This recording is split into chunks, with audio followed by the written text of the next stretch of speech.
Okay, here we are. Welcome to the Dr. Anita Show. Welcome back. I am thrilled to be here for a number of reasons. The main one today is that I get to talk to you all, which is great. Secondarily, it's good that I'm here on this particular day for me because we just had in the mid-Atlantic region of the United States it's a blizzard. We had a massive snowfall, about 3 feet of snow. It ended Saturday night. The plows just came through about an hour and a half ago to clear the roads in front of our houses in our neighborhood. So now we have probably 5 feet of snow on the end of our driveway that my husband and son are outside right now taking care of. So you might hear some sounds of snow blowers and snow plows and shovels and that sort of thing in the background. Those are good sounds as far as I'm concerned. So hopefully they don't bother you because they are music to my ears. It's been a long couple of days. People are frustrated around here. I happen to be the president of our local homeowners association in our neighborhood. And while the homeowners association is not responsible for snow removal, that's from the township or municipality that we live in. Some people didn't know that, and so they felt the need to call me and complain about things. So I've had a couple days of fielding some angry phone calls and emails from my neighbors and just kind of dealing with that. So it's been a long event. I'm really glad to know that the streets are getting clear and hopefully we'll return to normal someday soon here in the next couple of days. So anyway, that's why I'm glad to be here. I'm glad we didn't lose power so I could broadcast to you today live. Welcome to Blab. If you've not been here before, this is a live video conferencing platform, so you can interact with me live. If you have a question, if you have a comment, if you want some advice, you can raise your hand, call in, I think they call it, and you can talk to me directly on video, and I can answer your questions. Hopefully the video streaming works. We're kind of at the mercy of the internet streaming and how fast that is on your end and my end and all that sort of stuff. So hopefully it works. You can also certainly type in your questions or comments in the chat bar, and I'm happy to answer them that way. So today, what we're going to talk about is an extremely important topic, which I call the tyranny of indecision. And I call it the tyranny of indecision because in the decades that I've been working with people, both as a therapist, because I'm a licensed psychologist, I have a PhD in clinical psychology, and also with what I do now as an executive coach, which is going on 14 years now, working with leaders, business owners, and professionals, I've noticed that one of the biggest causes of paralysis in moving forward, both in business and in life, is indecision. We spend a huge amount of energy just trying to decide what to do. For the most part, once a decision is made to go in a particular direction or another direction, it actually unleashes energy and it becomes a lot easier to move forward. Most people are stuck in an indecisive phase. They're not actually stuck in motion forward. So sometimes the decision, the kind of the indecision is more about they know what they're supposed to do, they just don't want to do it. Sometimes it's like a mental struggle. Your inner teenager rises up and says, no, I don't want to make my follow-up phone calls, that sort of thing. I just got a question here. What book do I recommend to read about making decisions? I don't think that there's a really great book out there that I'm aware of about decision making, about this issue in particular. There is a great book called, oh my gosh. It is a book on procrastination, and the name of it is escaping me, and I actually have it in the other room. I know right where it is because I have it beside my chair because I reference it a lot, and the name will come to me, and I will let you know. So I apologize for not knowing the answer to that question directly, but it's probably the closest book that I would say that addresses this specific problem because it does talk about, the book's about how to overcome procrastination. And maybe it's a Get to Work Now, something like that. Anyway, it'll come to me in a couple minutes. Because like I said, indecision causes paralysis. Indecision is one of the main reasons that we don't move forward. We can't figure out what next move to take. Or if we know intellectually what move we want to take, we try to convince ourselves, oh, we don't have to, or you just don't want to do it. And so the form of indecision is more like a conflict in your mind of, yeah, I should, no, I don't want to, yeah, I should, no, I don't want to. And that's still indecision. You're still in that place of, will I or won't I? Okay, so it's still kind of that same process. Being indecisive causes paralysis, okay, because it causes tension. And tension, when something is tense, when there's a lot of tension around something, there's a lot of energy expenditure in things that cause tension. There's a reason why when we are deciding what to do, sometimes we use the term, gosh, I'm grappling with this topic, or I'm really struggling with this decision or knowing what to do. We use these terms, grappling and struggling, to describe how we feel when we're in that indecision phase. And we use those terms because it is like a conflict. It causes tension to be indecisive. There's the tension around all the different potential actions that we could take, and then, of course, whether we want to take them or not, and whether we feel like we have to, and all these external pressures. There's a lot of inner turmoil that happens that causes tension, and that's a huge amount of energy. So that's another reason that we get very paralyzed in moving forward. Not only are we in this indecision phase, but when you spend a lot of time thinking about it and debating back and forth and, oh, should I, shouldn't I don't know. What ends up happening, you get so tired and so exhausted from the mental debate, you just kind of give up. And you just sit back and say, I don't want to think about it anymore. And you just move on to something else, and then you avoid making the decision. And you might feel better momentarily because you'll feel at least like the tension is gone right at that moment in time. But of course, the decision's not been made. And so that same tension will rise again as you're trying to figure out whether or not you're going to move forward in that particular area of life. And that's why I call it's a tyrannical effect. You're living under the rule of tyranny in your mind, and indecision is that tyrant. And I want to talk to you today about how important it is to move out of indecision. Now, obviously, all actions forward have a decision point. So you're always going to have a time where you have to be indecisive, where you're weighing the pros and cons of making a particular move or not making a particular move. Should we buy this business? Should we attempt to buy them out, or should we, try to just grow on our own and not worry about acquiring another facility? Those sorts of things. Or should I put more resources into my business, or should I just do a little bit or do a lot? I mean, there's all these things, all these points that we're trying to juggle in our mind. So there's always going to be some indecision. What I want to prompt you today, though, is to not stay there longer than you have to, because that's what gets people in trouble.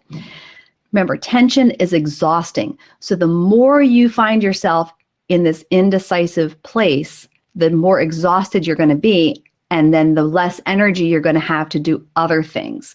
So it really is an important thing to get over. And by the way, if you've watched my show before, you know that I make notes for myself because I want to make sure that I don't forget telling you about anything important. So please forgive me if you see me glancing down to my notes.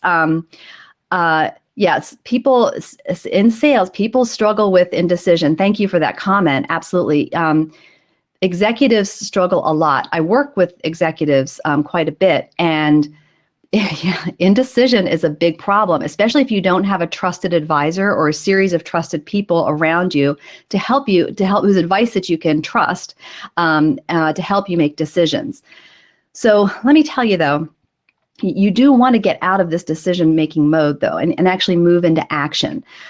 The act of not making a decision, by the way, is making a decision. You're just putting it off. That's procrastination. That's really where people get in trouble, because they don't do anything.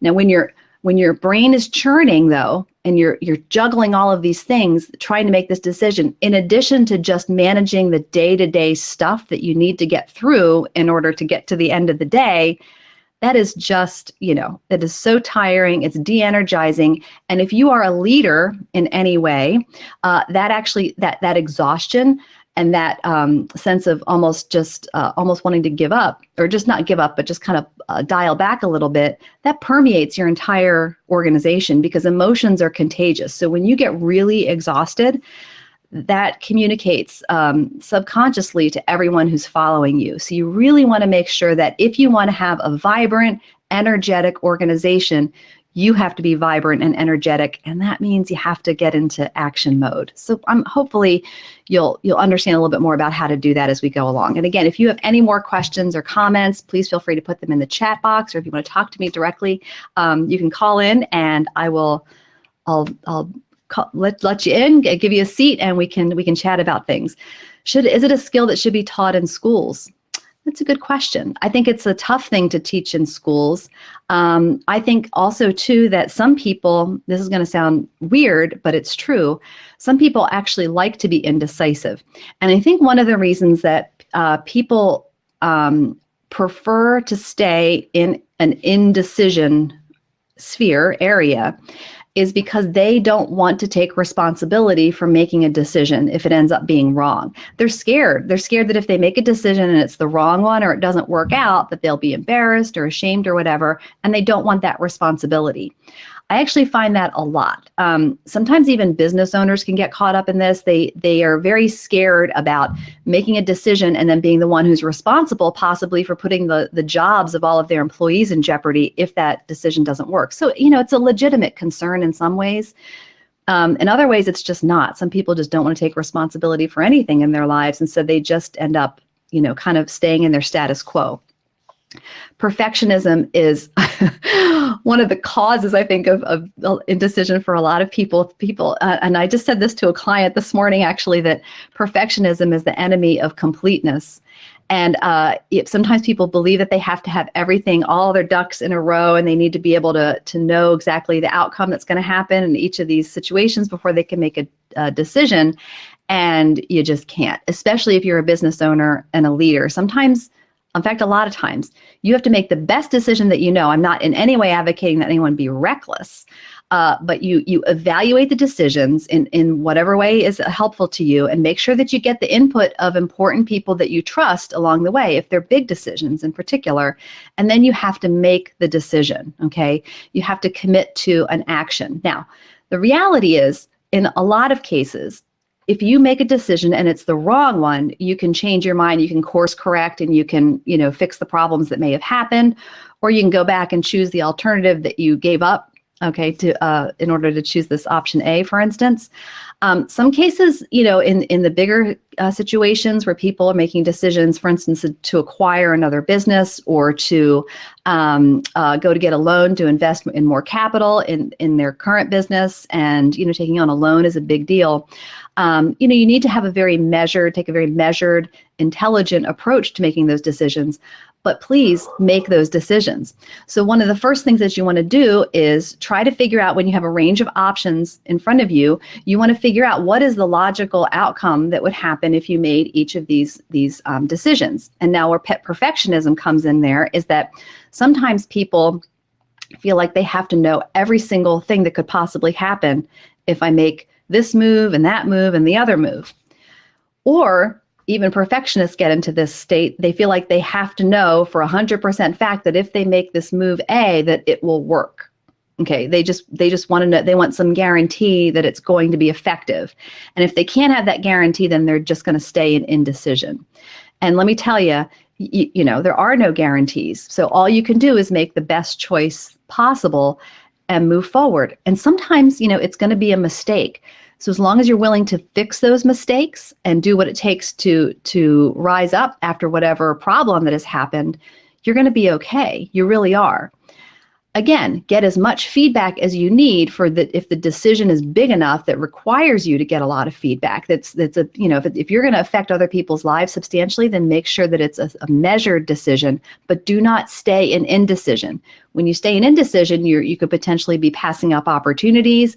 The timing could then be off if you put things off too long. It can cause a lot of problems to stay in that no man's land, so to speak. You try to Ben Franklin as many decisions as possible. Yeah, and yes, you do have to be responsible. I'm sorry about that. What do you mean when you say Ben Franklin as many decisions as possible? I don't know that I know that reference. Maybe if you could type really quickly what you mean by that. I appreciate that. A pro-con list. There you go. Yeah.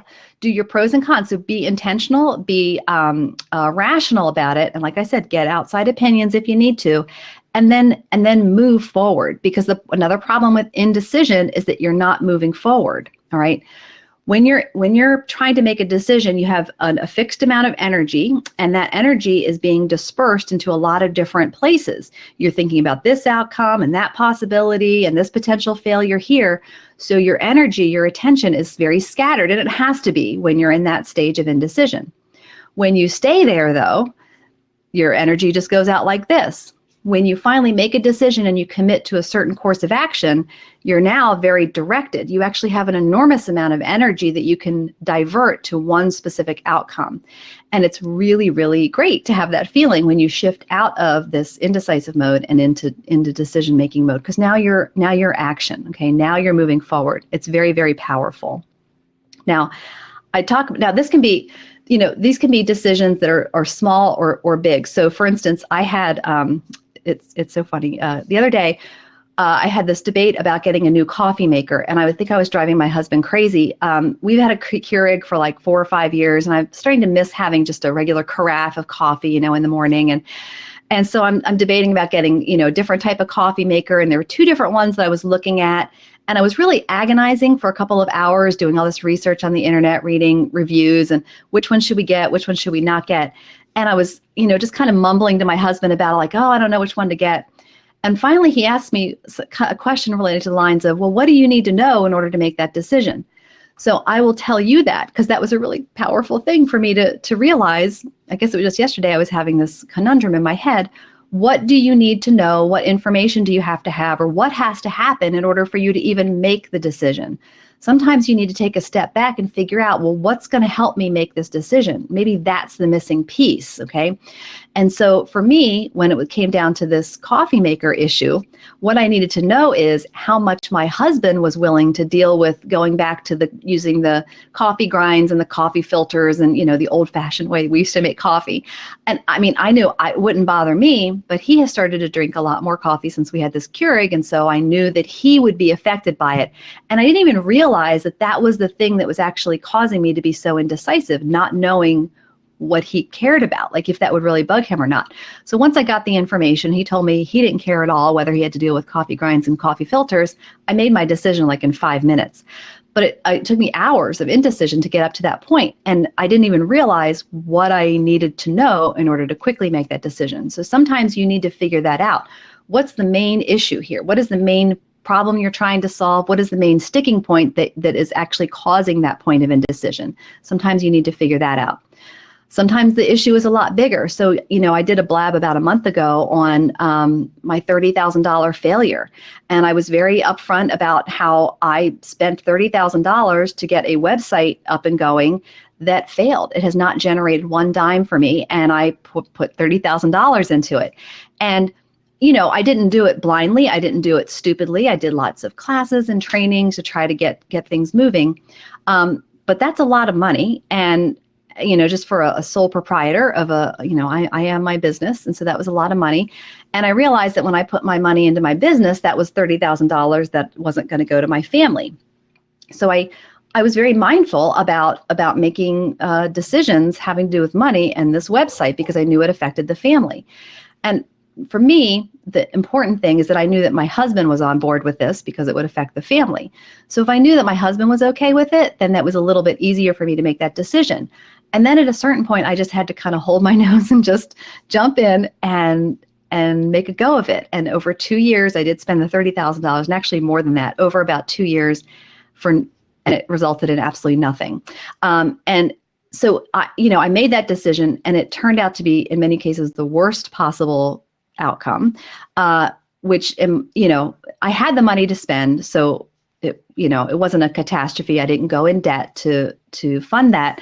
But, there are more fun ways to spend $30,000 than into a failed website cost. So anyway, sometimes you will make a decision and you'll get into action mode and you'll do all the right things and something still won't work out.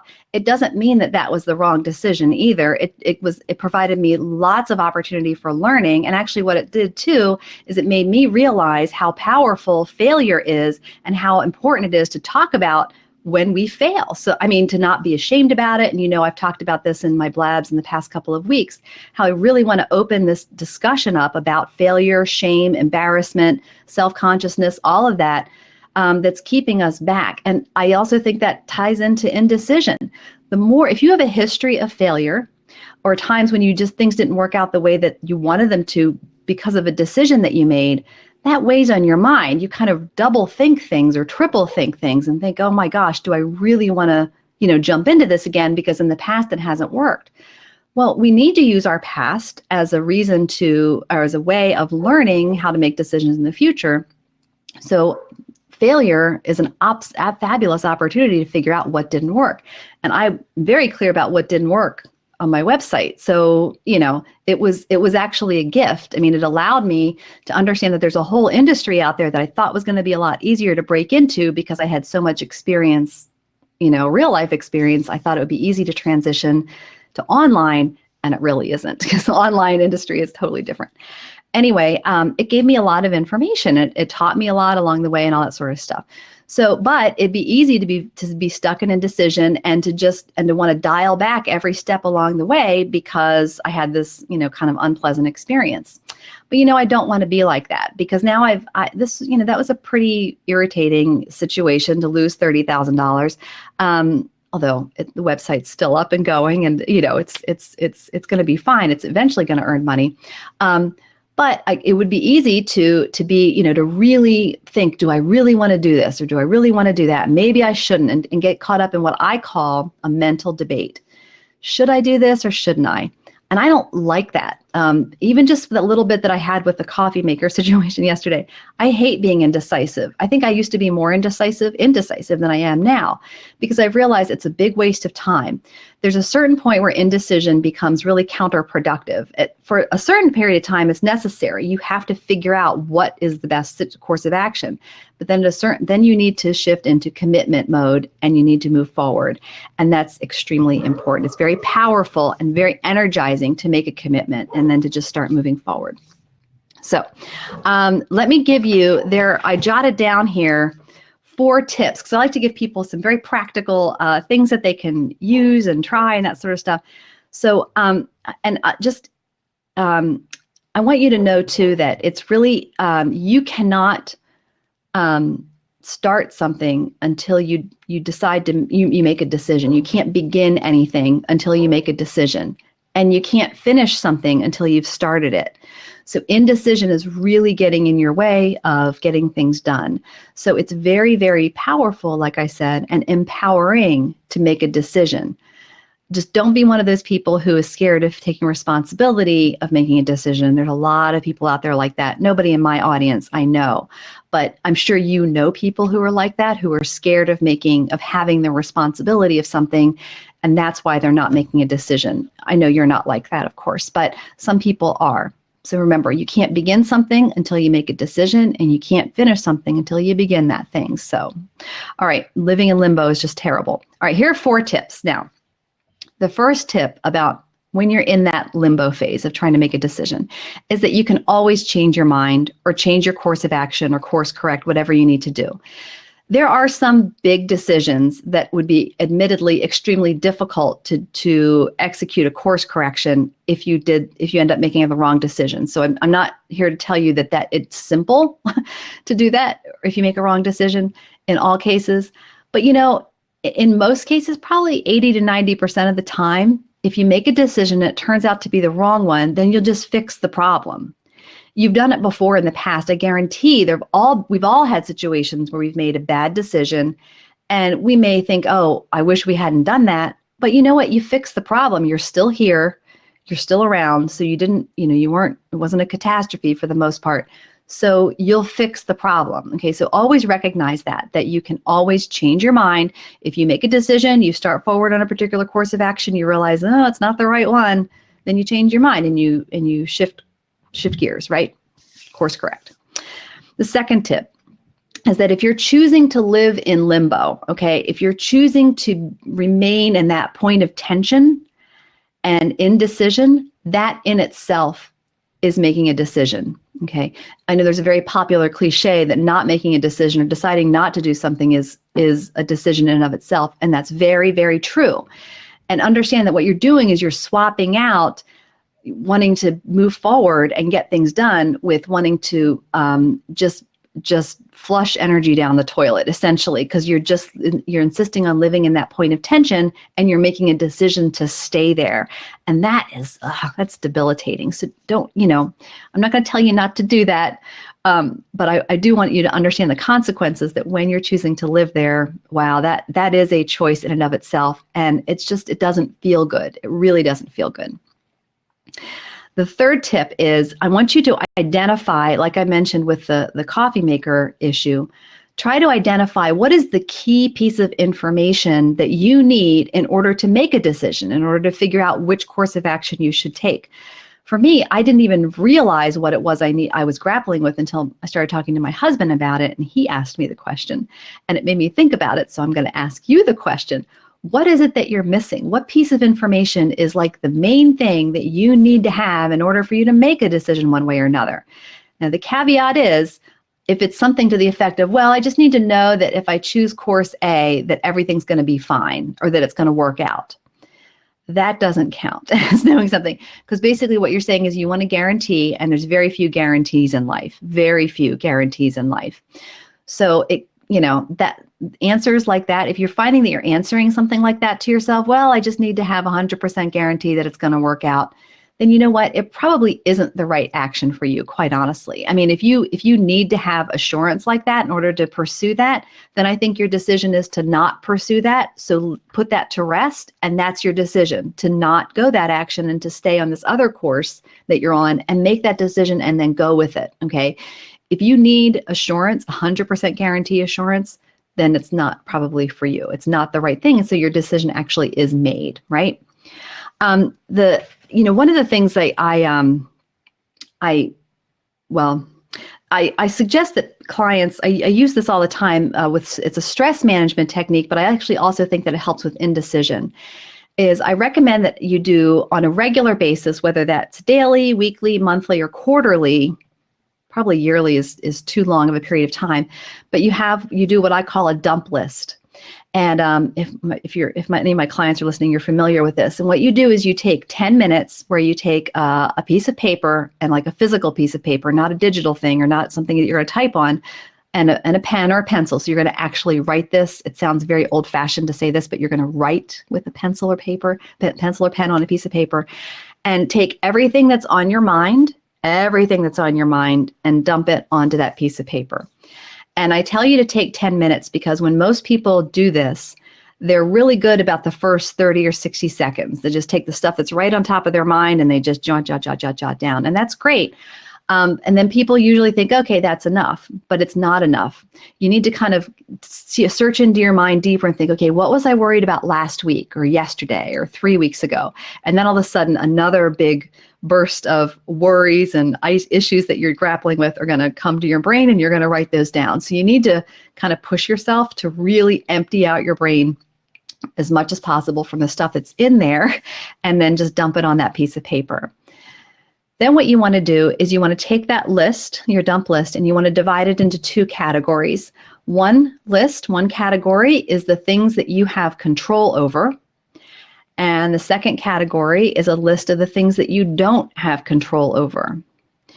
And then you want to, of course, not worry about anymore the things that you have no control over, because you don't have any control over them, so you can just remove them from your brain. And you want to focus on the list of things that you do have control over. And then I want you to make a commitment to yourself to resolve each of those things by a particular time.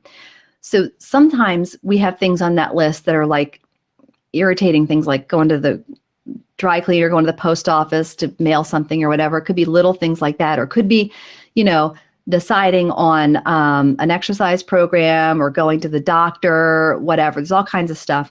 I want you to commit to yourself that a particular date you're going to have that issue resolved by. You're going to make a decision about that particular issue by a particular date, or carve out a day or a series of days in a row where you're going to commit to getting all of that stuff done that's on that list, one or the other.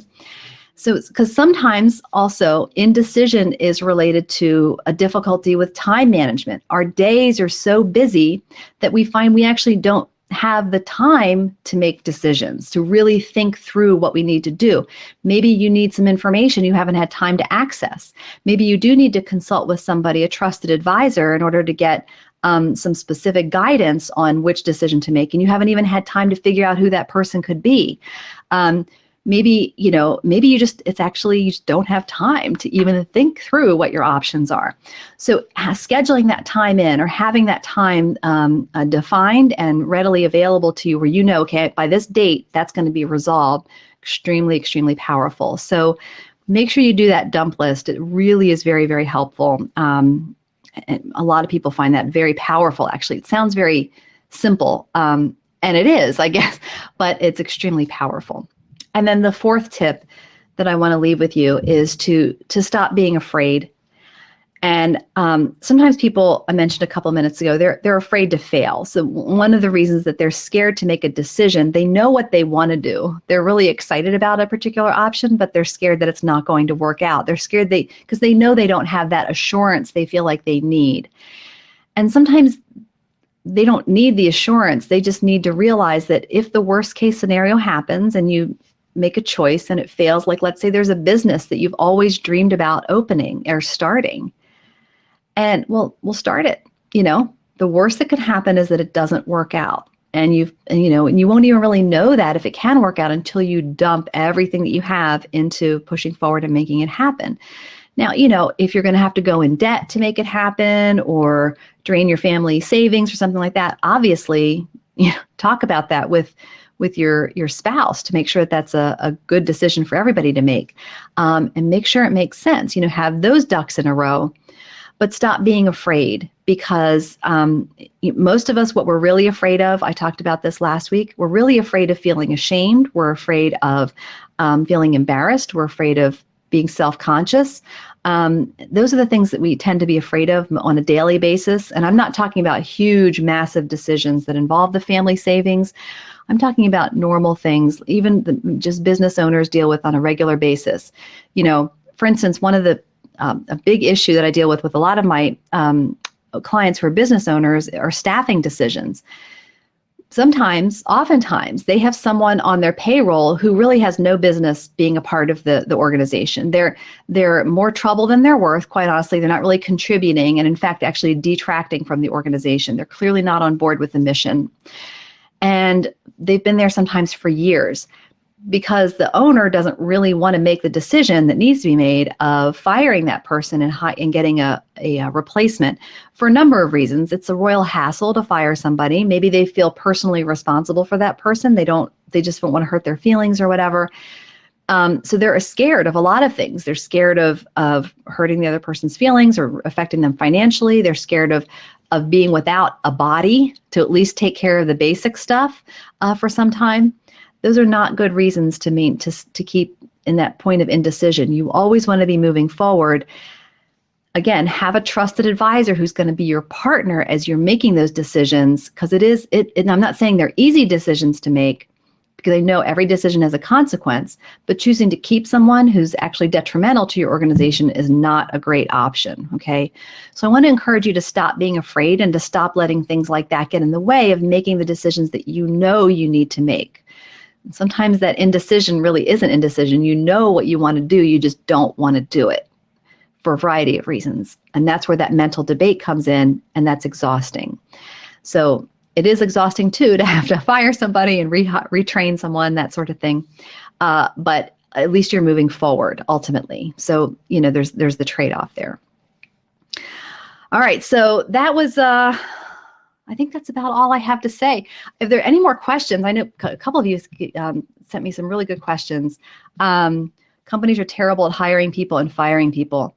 Yeah, and you're mentioning that has to do with confrontation. Yeah, that is a part of it. And I think too, I work with a lot of the clients that I have been in business for a while. I don't tend to work with startups too much. So most of my clients have been in business for a couple of years, and they've had a certain degree of success. And so what I found is they hired certain people in the beginning or towards the beginning, and they're still there, these employees, but they're I don't know, they're not actually a great option. They're not functioning properly for the company where it is at this moment in time. Either the company has outgrown them, or they've changed, their life circumstances have changed or whatever, and they've become less effective, whatever.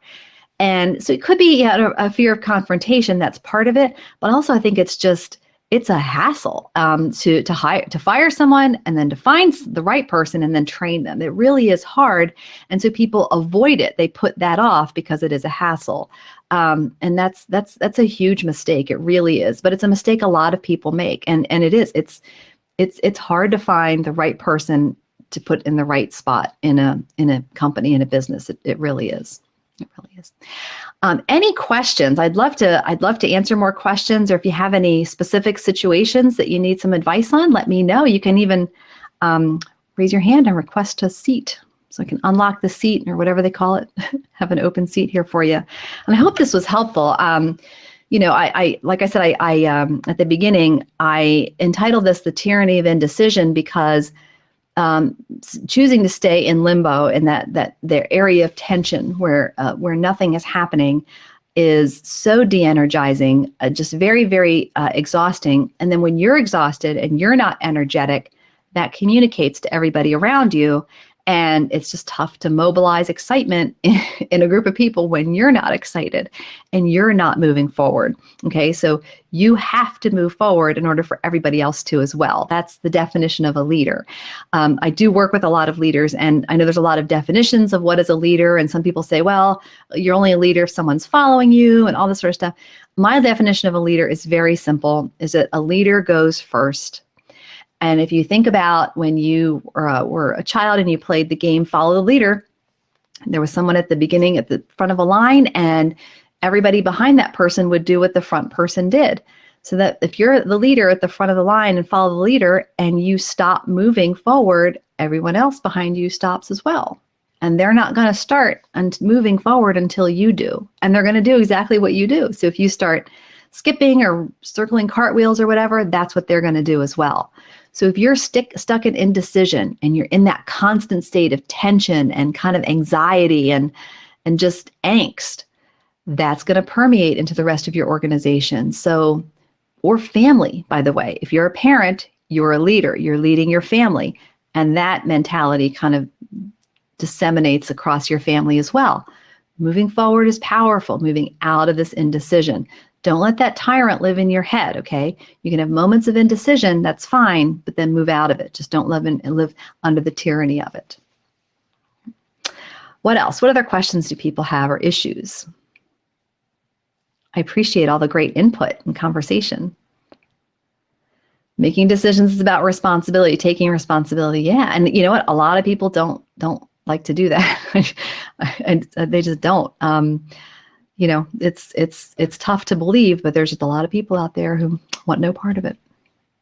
But it is entirely about taking responsibility. Yeah. What else? By the way, you can email me at anita@thefreedomprescription.com if you have any have a follow-up comment about something that you heard me say today and want my advice about it, something offline, less public. Please feel free to send me an email. I'm happy to hear from you. If you have a suggestion about a show topic, I'm certainly happy to entertain that as well. I want to make sure that this is meeting your needs. My goal is to help you move forward and upward in your business and your life by helping to reduce overwhelm, reduce stress. Oh yeah, Maria, what is the topic for Wednesday? You know what? I forget. Isn't that terrible? I have snow brain because, I hate snow and I hate cold, and I've spent more time in the cold and the snow this weekend than I really care to remember.